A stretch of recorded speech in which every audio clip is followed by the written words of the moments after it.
At first, I honestly thought my eyes were playing tricks on me. There stood Mr. Harrington, the CEO of one of the most powerful corporations in the city, right in the middle of a crowded villa living room, wearing a smug grin like he had just delivered the cleverest joke in the world. And in his hands were my clothes. It was the company's annual retreat that year, held at a luxurious beachfront estate.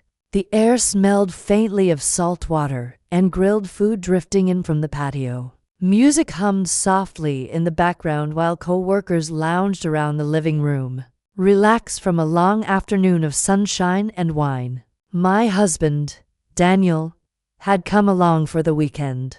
Daniel wasn't the loudest person in the room.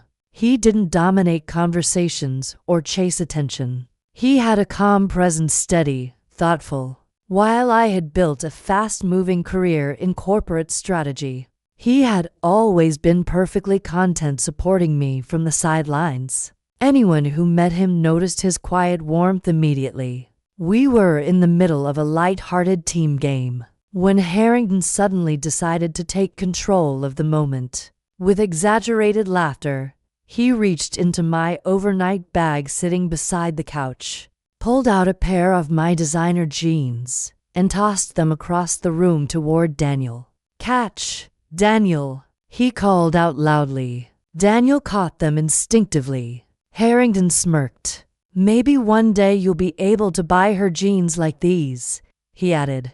"Instead of letting your wife handle all the earning."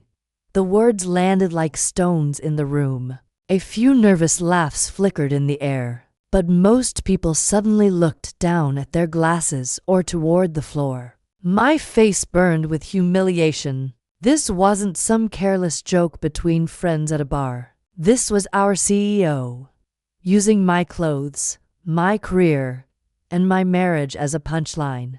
I glanced at Daniel, unsure how he would react. Would he shrug it off the way he often did with awkward moments? Would he get angry? For a brief second, his expression revealed nothing. He simply stood there holding the jeans, calm and composed.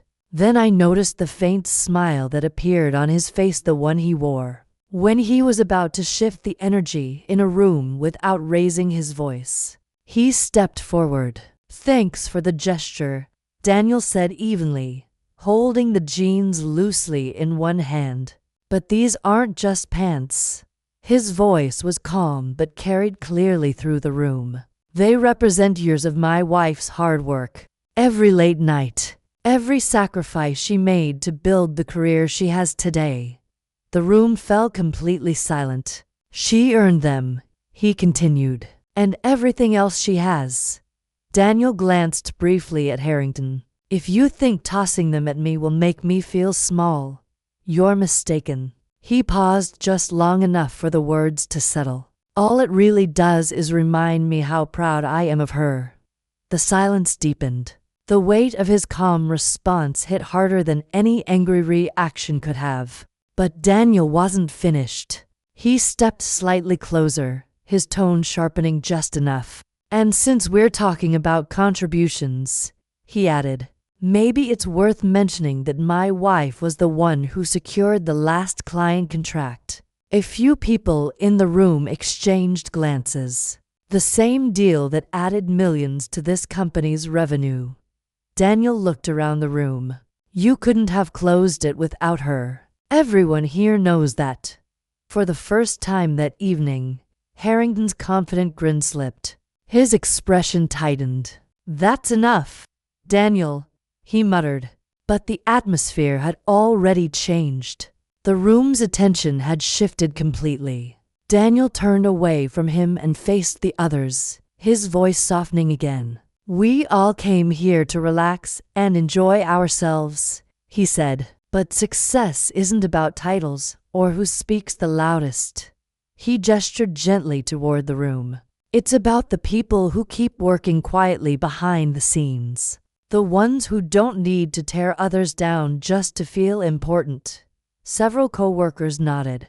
A few small smiles appeared. The kind of smiles people share when someone finally says what everyone else has been thinking. For years, Harrington had seemed untouchable. But in that moment, standing under the bright lights of the living room, his arrogance suddenly looked small. Daniel carefully placed the jeans back on the chair where Harrington had taken them. His movements were calm, deliberate.